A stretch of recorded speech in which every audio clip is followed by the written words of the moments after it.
Hey, this will be a video chart on DKAM. Don't think I've ever done this one, but there's always a first time for everything. Not much to say to open up the video besides just an absolute monster day. Big volume, big price reaction. You can't really ask for anything more.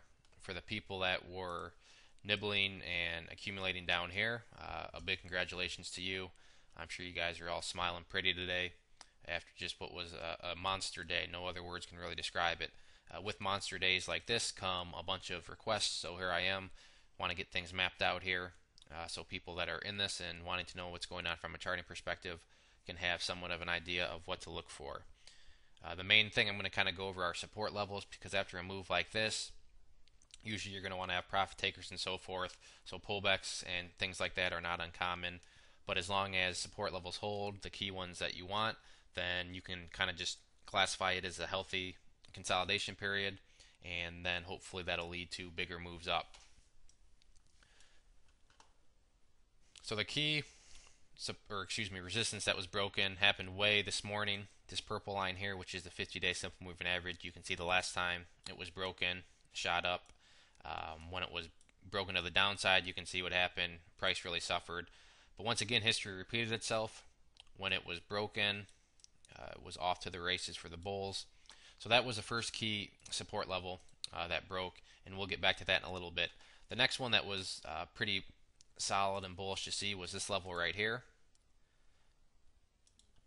If we go back, let me drop that down a little bit. There we go. If we go back through history, you can see that here it acted as resistance a bunch of times. Here it acted as resistance. Here it acted as support for a few days, but then when it fell, you can see what happened. So this 3 cent level was crucial level that you wanted to see break, and now that it did, you have turned it to a support level. The other key area that was nice to see fall was this area up here, right around 3.5 cents. You can see we had some history here acting as resistance. I'm going to change just a little skinnier just because it wasn't a huge resistance level. Therefore it's not going to be a huge support level if the price does pull back. And it's also a level where if the price does fall below it, by no means should you panic or anything, because there's still plenty of supports below you. And then the last support level that was formed today was right here at 2.5 cents. I am getting that from looking at these couple lows here where it acted as support. So this is going to be the other support level. Now with each of these, you kind of can use as the thermometer. Each of these that falls, the chart becomes colder and colder. And but with that being said, the chart can afford to get a little cool because it does need to cool off some. I mean, big moves like this are going to produce profit takers, and what we don't want to see happen is this right here. A nice big move, and then it just gave everything back up and went back and retested this low. If that happens, then obviously this was just pretty much a fake move, a one-day wonder, and that's it. But if these support levels can hold, then that's what you want to see. So ideally, the price could come all the way down here, hover around, and then head back up, and that would still be a beautiful chart. It'd be, basically a 50% retrace before heading back up.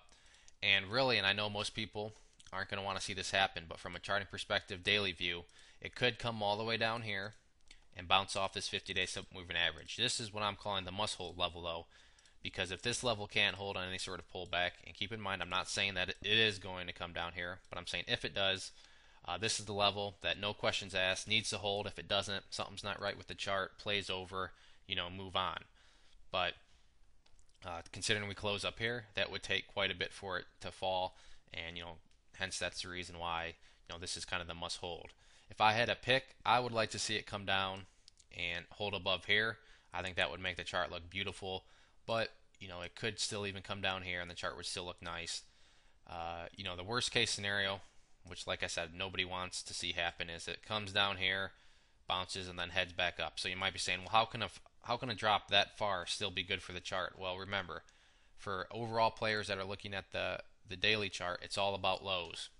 So we could have a low down here, and then if it dropped here, this would be our first low. And if this was our second low, well, we've now put in a higher low. this low is higher than that one, and that's what you want to see for an uptrend.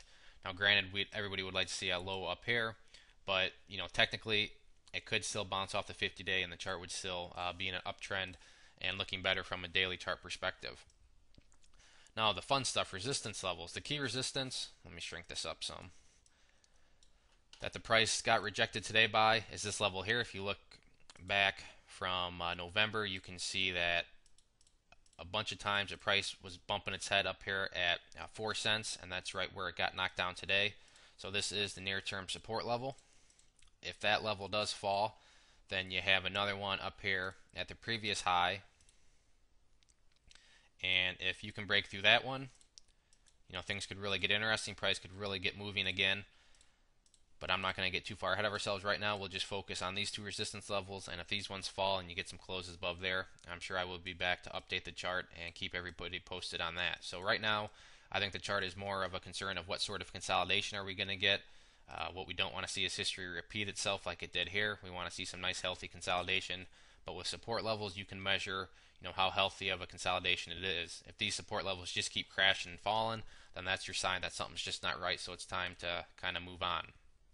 If there are any other questions on the chart, please shoot me a message. If not, I'd encourage you to check out bullwarriorstocks.com. If you go there and sign up for the free newsletter, you'll be sent a free ebook, and with your newsletter subscription, you'll get chart setups, trade ideas, educational pieces, all sorts of things from big boards down to penny stocks. So there's a good variety, something for everybody, and best part is everything's free, so it's worth at least signing up and giving it a try. One last time, this was DKAM. Thanks for listening.